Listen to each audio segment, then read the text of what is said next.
Guys, good morning Philippines. Yun, dito naman tayo. Balik naman tayo umaga gising para magluto. Yan ang aking napakasimpleng ulam kasi galing akong probinsya. Wala nang stock yung mga alaga ako. Hindi ako nakapamalingki. Hindi ako namalingki kahapon kasi pagod ako sa biyahe. Ayan. Ano na lang yan. Iniwan ko pa to. Pinakulaan ko. Iniwan ko pang ulam yan sa kanila. Gagawin ko ngayon yan, kamatisan ko na lang kasi wala akong pansahog dito. Naubos nila. Ayun, hindi ako nakapamalingki kaya mamaya na lang. Gigisa ko lang yan. Dali lang.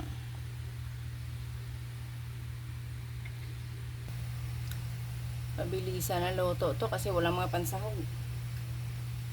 Tingnan mo naman yung sili ko. O, dala-dala ko pa galing ng probinsya yan. O. Ang anghang nito.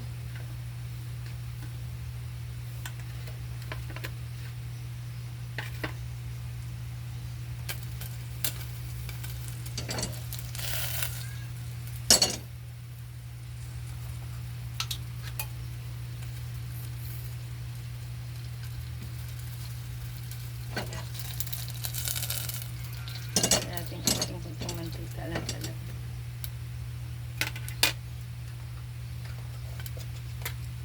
Kasi dumating kami ng madaling araw na. Napagod ako tapos pumunta pa kami ng Bulacan.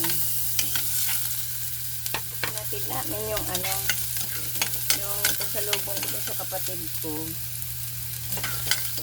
Nakauwi naman kami hapon na umulan. Kaya, hindi na ako nakapamalingki. Ito na lang. Lagyan kinamatisang baboy. Yan na lang yung baon na aking trabahadora.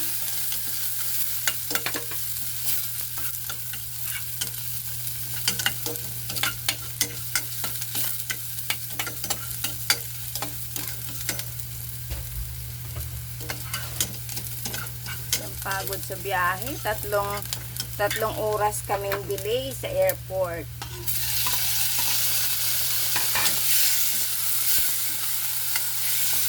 Kaya nakauwi kami madaling araw na.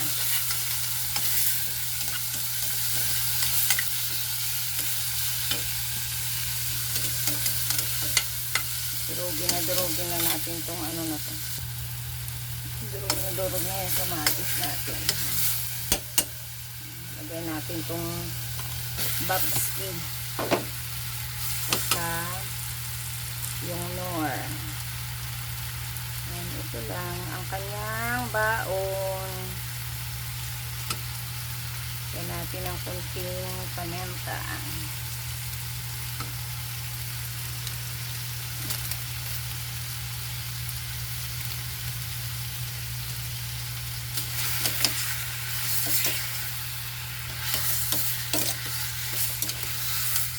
Ay, sus, tumalon buhay.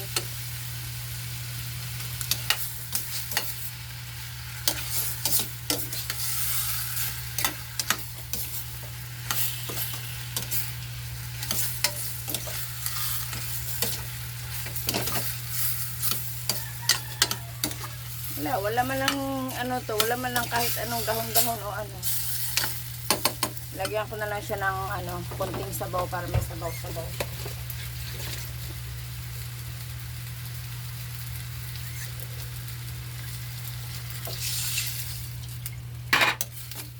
Ayan na lang. Para may kunting sabaw-sabaw lang siya sa baon niya. Diba? Napakasimple lang. Para may ulam lang siya. Ayan. Diba? Tapos lagyan natin siya ng lagyan natin siya ng sili. Hindi ko paputulin kasi sobrang anghang nito. Ganyan lang. Tayo na natin kumulo yan. Malambot naman na yung baboy. And okay, thank you for mga lalabs. Good morning, God bless and ingat tayo. Maraming salamat sa panonood ng aking mga ibang video. Maraming salamat. God bless, more followers. Thank you. Bye.